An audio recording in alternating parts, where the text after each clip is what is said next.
Oi, pessoal! Hoje a gente mergulha na vida e nas ideias de João Calvino, que nasceu lá em 1509, né? Uma figura super importante da Reforma Protestante. Exato. E estamos usando aqui uns trechos bem detalhados de uma biografia. Isso, a nossa ideia é pegar os pontos-chave, sabe? Entender o pensamento dele e o impacto que ele teve. Uhum. E o que chama atenção logo de cara é como ele, que era estudante de direito, com formação humanista e tudo, Sim, uma base sólida. exato, se transforma nesse teólogo assim de influência mundial. A fonte diz que não foi do nada, sabe? Foi uma convicção que foi crescendo. Aham, pelo estudo da Bíblia, né? Isso levou ele a romper com a Igreja Católica. Pois é. Ok, vamos analisar isso.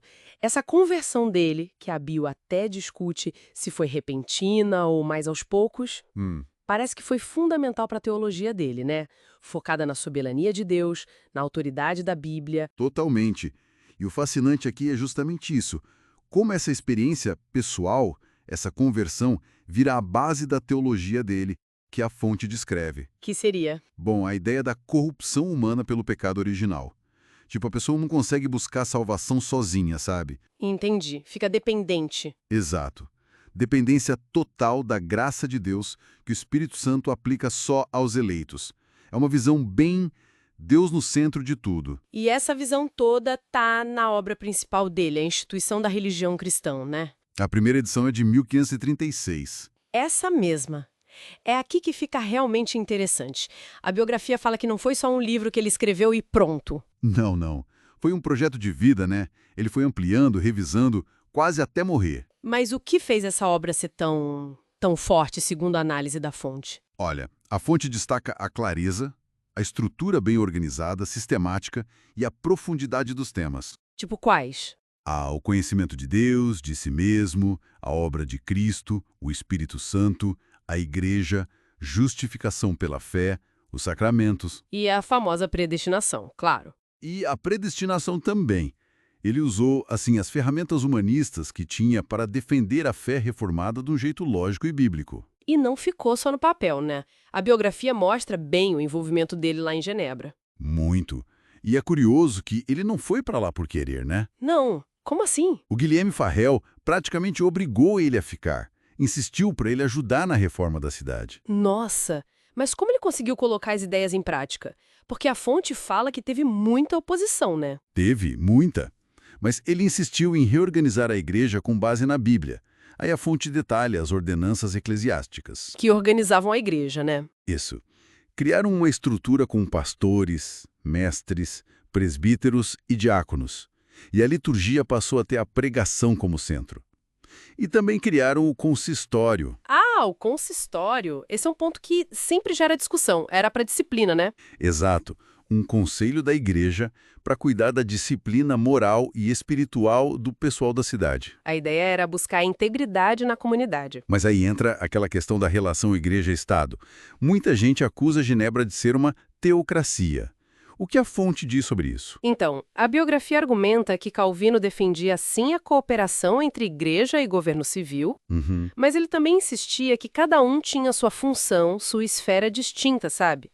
O objetivo do consistório nessa análise era mais pastoral, moral. Não era tomar o poder político, então. A intenção descrita não era essa. Os conflitos, tipo com os libertinos, que resistiam às regras morais mais rígidas, sim, a fonte menciona eles. Ou ao caso trágico do Miguel Servetti, que foi condenado por heresia por todo mundo na época, católicos e protestantes.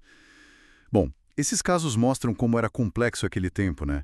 De muita tensão religiosa e social. Entendi. Além de teólogo e reformador, a fonte também destaca o Calvino exegeta, né? Que comentava a Bíblia. E muito.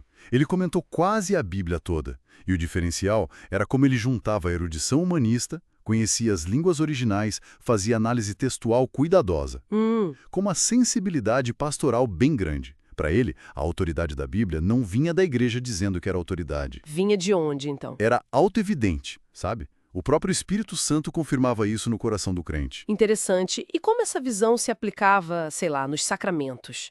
Que era outro ponto de briga na reforma. Pois é, Calvino tentou um meio termo. Ele rejeitou a transubstanciação católica, óbvio. Sim. Mas também não achava que a ceia era só simbólica, como Zwinglio dizia. A fonte explica que ele defendia uma presença espiritual real de Cristo na ceia. Como assim? Real, mas espiritual? Pela ação do Espírito Santo, entende? Os crentes eram alimentados de verdade por Cristo, mesmo ele estando nos céus. E isso tudo se ligava à vida cristã. Ah, tipo, a santidade, a obediência. Exato. E o trabalho também. Tudo como forma de gratidão a Deus. Uma visão bem integrada da fé com a vida. Essa tentativa de integrar fé e vida pública lá em Genebra, mesmo mantendo as esferas separadas, aparece um pouco também no pensamento político dele, né? Buscando um equilíbrio entre autoridade e liberdade. Sim, um equilíbrio delicado. Então, o que tudo isso significa? Resumindo o que a fonte traz, a gente vê o Calvino como um teólogo super sistemático, né? Com a instituição como projeto de vida. Uhum. Um reformador que moldou Genebra, apesar de toda a resistência, um exegeta dedicado e, sem dúvida, uma figura de influência gigantesca. Com certeza. E a fonte até menciona que ele quis um túmulo anônimo quando morreu, em 1564. Um sinal de humildade, talvez? É o que a biografia sugere, sim. Um último gesto. Interessante. E fica uma coisa para a gente pensar, né? Saindo um pouco da análise direta, mas com base nela. Como essa ênfase toda do Calvino na soberania de Deus, na responsabilidade humana e na importância da fé para tudo, trabalho, cultura, política, como isso ainda reverbera hoje. Ou como ainda gera debate quando a gente fala de fé, ética e espaço público nos dias atuais. É algo que continua bem vivo, né?